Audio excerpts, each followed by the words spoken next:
Hello dear students, welcome back on your YouTube channel MS Classes।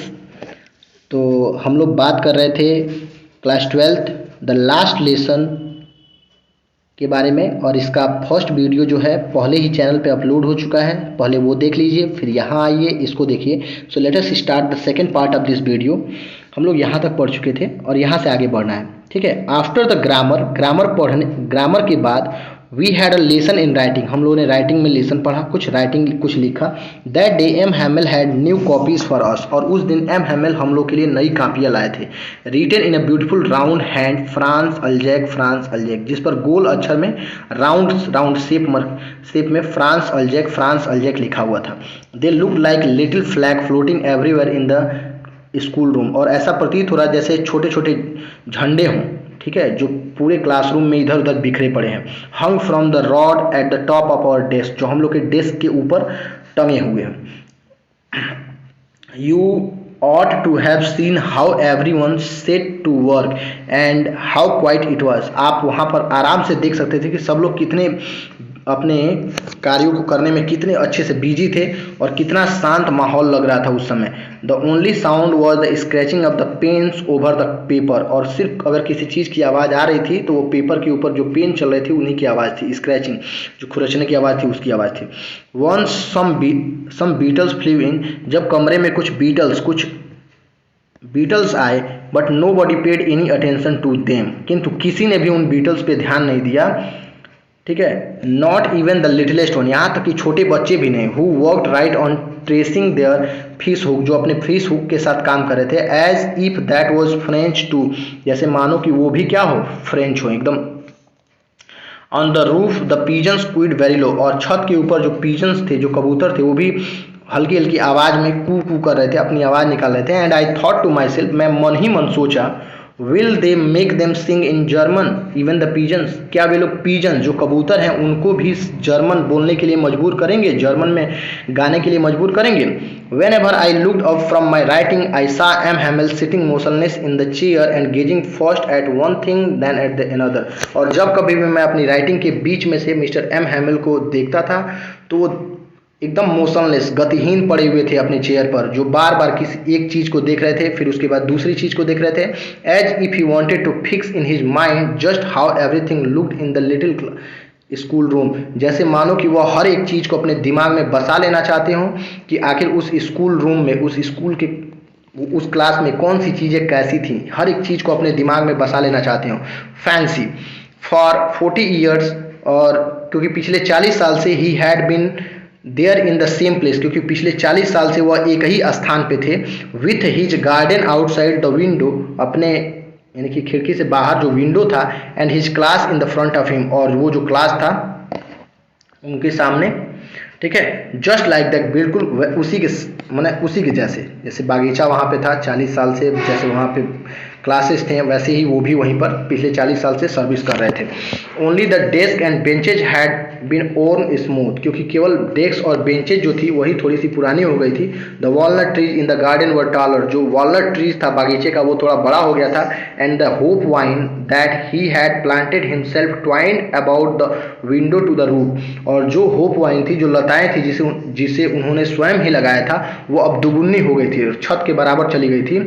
How it must have broken his heart to leave it all, poor man, कितना बुरा लग रहा होगा बेचारे उस आदमी को जब उसे ये सारी चीज़ें छोड़ करके जाना पड़ रहा होगा। To hear his sister moving about in the room above packing their trunks for they must leave the country next day. यानी कि जब मैंने उनकी बहन को ऊपर हर एक चीज़ को पैक करते हुए जब उनकी आवाज़ सुनी तो मैंने ये सोचा कि शायद इन्हें अगले दिन ही यह देश छोड़ करके जाना पड़े। But he had the courage to hear every lesson to the very last, किंतु उनके पास इतना साहस था, इतना हिम्मत था, क्योंकि उन्होंने अंत तक हर एक बच्चे से वो लेसन सुना। आफ्टर द राइटिंग के बाद we had lesson in history, हम लोग ने हिस्ट्री में लेसन पढ़े। And then the baby chanted their ba be B बो बू, यानी कि ये जो चैंटेड यानी कि जो छोटे बच्चे थे वो अपना ये जो वर्ड था इसको उन्होंने रिपीट किया, इसको आप अल्फ़ाबेट भी बोल सकते हैं। Down there at the back of room old Hauser had put on his spectacles and holding his primer in both hands, यानी कि जब कमरे में पीछे जो ओल्ड हाउजर था वो अपनी प्राइमरी की किताब जो था अपने हाथों में पकड़े हुए थे, पुट ऑन हिज स्पेक्टिकल्स, और उसके ऊपर उनका चश्मा पड़ा हुआ था, spell the letter with them, और उसके साथ वो भी अक्षरों को दोहरा रहे थे। You could see that he too was crying, आप उन्हें भी देख सकते थे आराम से कि वो भी क्या कर रहे थे, रो रहे थे। हिज वॉइस ट्रैम्बल्ड विथ इमोशन, उनकी आवाज़ जो थी पूरी भावनाओं के साथ कांप रही थी। And it was so funny to hear him, और उन्हें सुन करके काफ़ी उनका रोना फनी लग रहा था।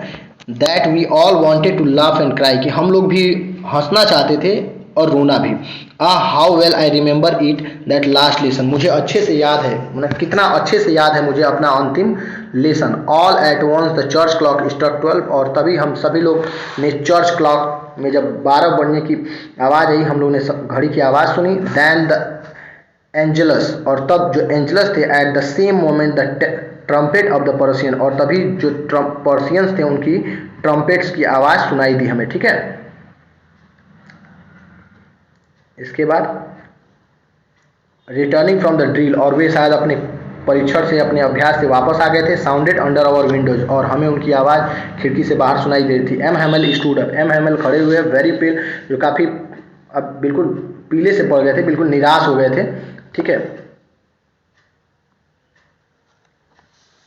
इन हिज चेयर, अपने चेयर पर। आई नेवर सा हिम लुक सो टॉल, और मैंने उन्हें इतना बड़ा, यानी कि अपने चेयर पर खड़े हुए थे वैसे ही बड़े लग रहे थे, मैंने उन्हें ऐसे कभी नहीं देखा था। माई फ्रेंड्स सैड ही, उन्होंने कहा मेरे प्यारे दोस्तों।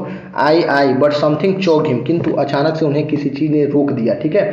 He could not go on, वह आगे नहीं बोल पाए, ठीक है।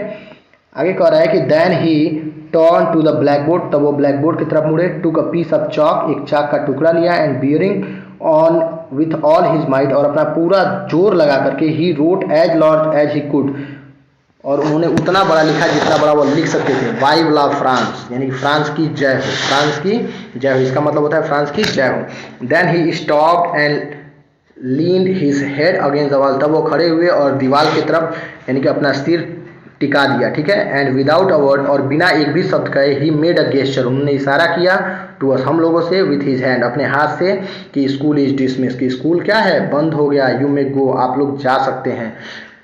प्यारे बच्चों, टीचर और स्टूडेंट के बीच का जो रिलेशनशिप होता है वो काबिल तारीफ होता है।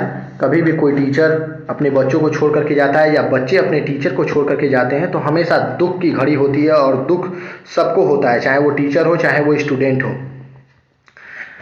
खैर, घबराने की ज़रूरत नहीं है, वो टीचर अपने बच्चों को हमेशा याद रखता है, बच्चे भी अपने टीचर को हमेशा याद रखते हैं। समय है, कटता जाता है, इसलिए आज का हमारा ये जो लेसन था, द लास्ट लेसन, यहीं पर ख़त्म होता है। मिलेंगे बहुत ही जल्द एक नए वीडियो के साथ। तब तक अगर चैनल पर नए हो तो चैनल को सब्सक्राइब कर दीजिए, और वीडियो को शेयर कीजिए अपने दोस्तों में, ताकि वो भी इस पूरे वीडियो का आनंद ले सकें, मज़ा उठा सकें। चलिए मिलते हैं एक नए वीडियो में, तब तक के लिए thank you, have a nice day, bye.